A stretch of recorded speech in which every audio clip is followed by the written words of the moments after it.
Ty jo, to je fakt super probudit se takhle nahoře mezi skalama. A je tady totální klid, slyším jenom vát vítr ve stromech, prostě si jen kochám.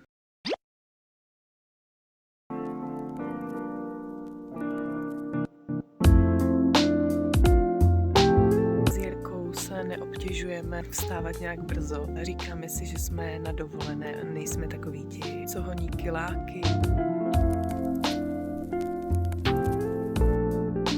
Tak jsme se vydali na cestu, už jsme slezli pod kopec a tady je cedulka a hromada dřeva. Kdybyste šli z této strany nahoru na tu chajdu, tak vemte třeba 1 nebo 2 polínka. Tak jsme tady slezli na asfaltku a snažíme se stopovat do města Sen, ale není to tedy moc frekventované. Už jsme tu přes hodinu, zatím nic. Rozhodli jsme se, že by pro nás bylo v pohodě i jet úplně na druhou stranu, protože tam je větší město Ogulin a od tam vede rychlostní cesta naším směrem k moři. Dříve nebo později se nám to snad povede.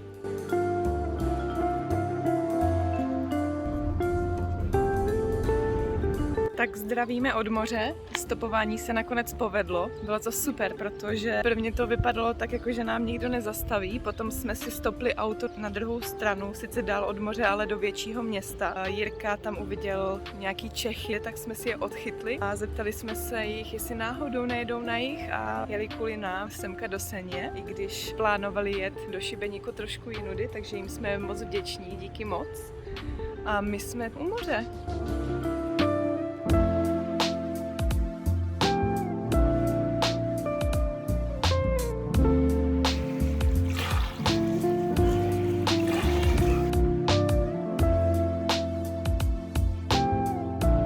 Zdravím ze dne 14. Dneska máš oficiálně Zero Day. Jirkovi bylo včera špatně, dostal nějakou alergickou reakci na čevapčiči, asi tak se celý vydrbal a otekl, snad mu bude dneska líp.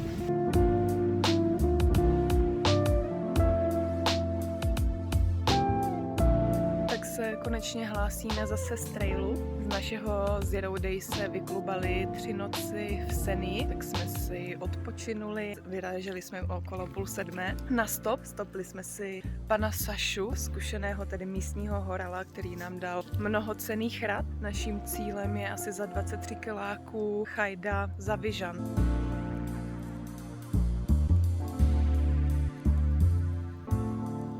Tak se blížíme k městečku Oltary a potkali jsme studnu, tak se rádi napijeme.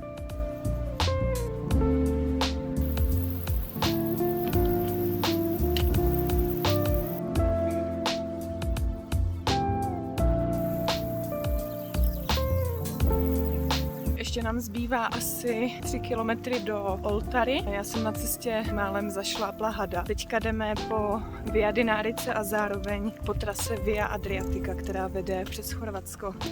Určitě to musí být taky krásná cesta. Jsme v Oltary a Jirka tamhle kousíček filtruje vodu. Já už jsem se chystala za ním, že budu taky filtrovat a když mě tedy tak uviděl pán za plotem, tak na mě jenom zakřičel, jestli náhodou nepotřebuju vodu. Mě pozval k sobě na zahradu a já jsem si tam nabrala 2 flašky čisté, krásné, studené vody. Tak se tedy škrábeme na Zavižan a je historický moment, protože Jirka se rozhodl poprvé zkusit cold soak. Čínskou polívku, krabičce od soli, kterou mi ukradla Klára v hotelovém pokoji. Takže já bych se ráda odvolala, já jsem samozřejmě nic neukradla.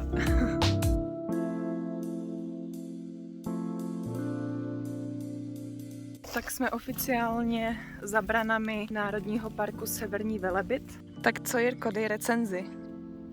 Úplně stejné jako vařené, akorát s tím, že jsou prostě studené. Za mnou Zavižan je 6:45 večer a já jsem se ještě rozhodla tady vylézt na vrchole a tamhle v dálce jde vidět i naše chata, kde nás zkásli 120 kun na osobu, tady naše spaní a tamhle nahoře na tom kopečku jsem teďka byla. Tak já jsem si uvařila večeři a bramborovou kaši se sýrem. Pán byl hrozně hodnej, co tady hlídá, protože mi dal zdarma jogurt. Trail Magic. Tak nám tady přibyli spolubydlící. Jsou z České republiky, z Moravy, z Hradiště. Dostala jsem 3 tribitky. Zklamil jsem si 3 tribit z 19. Tak tu máme další den. Včera večer bylo na pokoji docela veselo. Dali jsme si trošku slivovičky a moravského vína. Dneska jsem stala o něco dřív než Jirka, tak jsem vyrazila sama na Veliký Zavižan.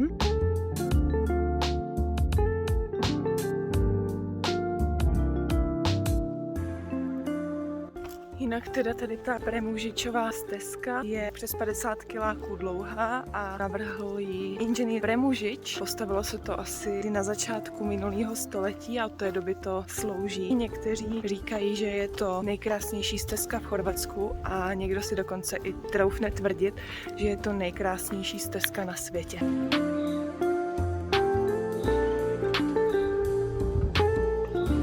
Kým jsem se to zase potkala tady?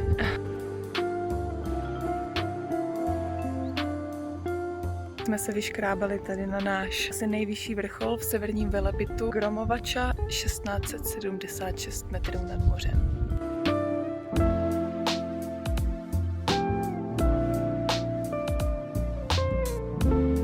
Se nacházíme na Rosjevu skloništi.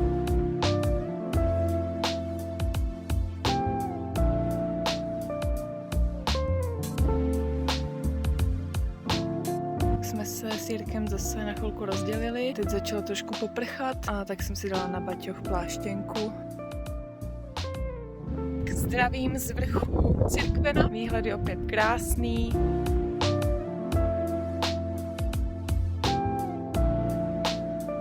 Tak Jirka mě dohnal, když jsem dělala pod tím vrcholem psí kusy s báglem. Jsem si ho tam schovávala do houští, protože jsem mě nechtěl tahat až na ten vrchol, protože tam bylo trošku lezení. Tak dnes za sebou máme tady Veliký Zavižán, Gromočava. Před chvilkou jsme byli tady, takže jsme před chviličkou opustili Alanovu chatu. Chtěli jsme se tam nabrat pitnou vodu, ale tu neměli, že sbírají dešťovku, ale to jim tam nějak nalítali muchy a že jim to zkazilo tu vodu a my jakože v pohodě, že máme filtr, tak jsme se vzali 3 litry vody a smrdí to, jak bych to řekla slušně, jako fekálie.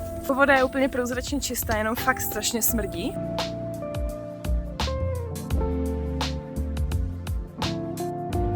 Chutnáme tu vodu, hodili jsme tam tu tabletku a ještě to přejíždíme přes filtr. Není to tak špatný, furt to smrdí, ale myslím si, že to přežijeme. Tak jsme to zvládli. Posledních několik, třeba 10 kiláků jsme prosvištěli Velebitem a tamhle nahoře je chajdička. Je to úžasný pocit, že máme zase kde spát. Už jsme skoro tam.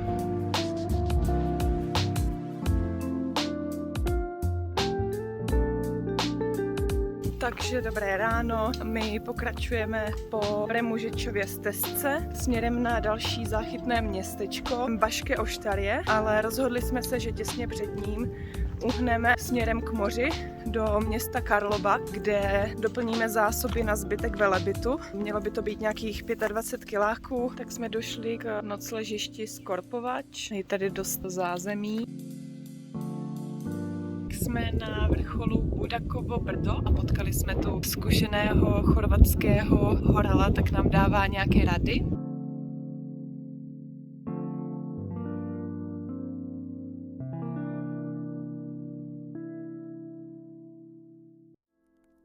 Tak zdravíme z vrcholu Bačičkuk. Už jsme semka museli docela lézt, je to taková krátká strmá stěna, je odsaď fakt nádherný výhled.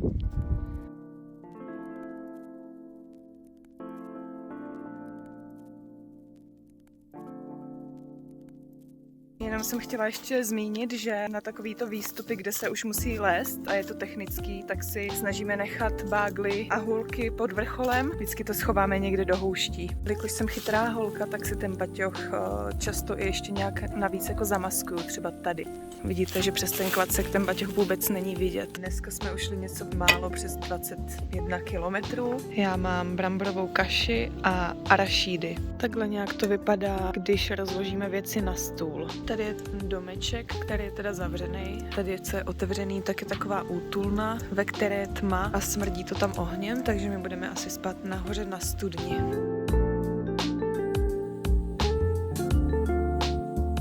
Takže dobré ráno. My jsme si teďka dali 30-minutový výstup na kopec, přes který musíme přejít, aby jsme teďka šli asi 1000 výškových metrů dolů k moři.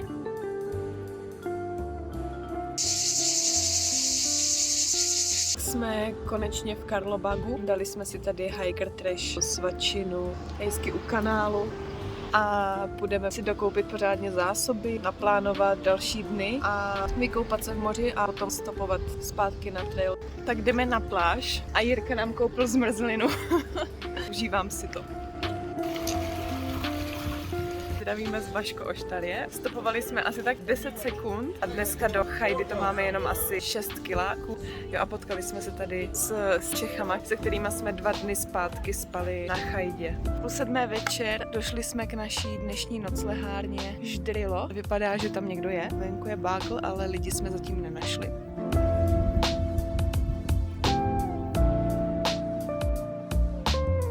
Šlápnete a teče voda. Někdo se sem blíží. Takže záhada objasněna, mladík byl z Chorvatska, jmenuje se Mattia a šel pěšky z Portugalska do, nevím vlastně kam, říkal, že nemá moc cíl.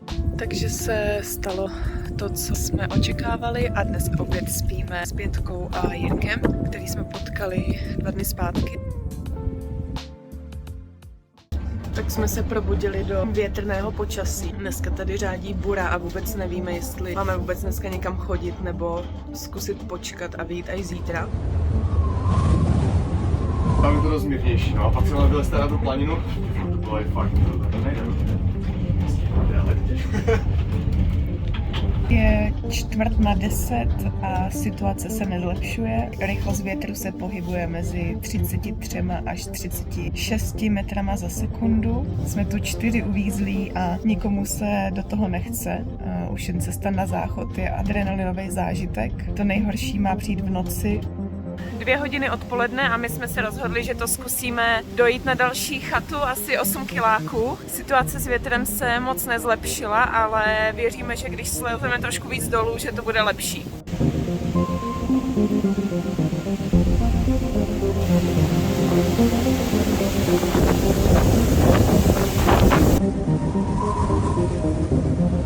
Tak se nám trošku rozpršelo. Potkali jsme s Míru Škatou. Před sebou máme poslední asi 2 kilometry.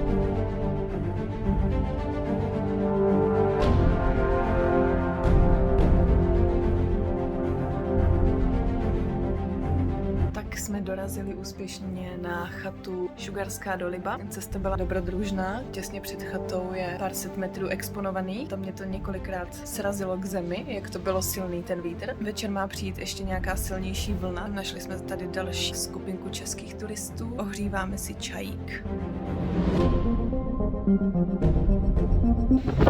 Tak jsem tu ještě vylezla na kopec, na západ slunce.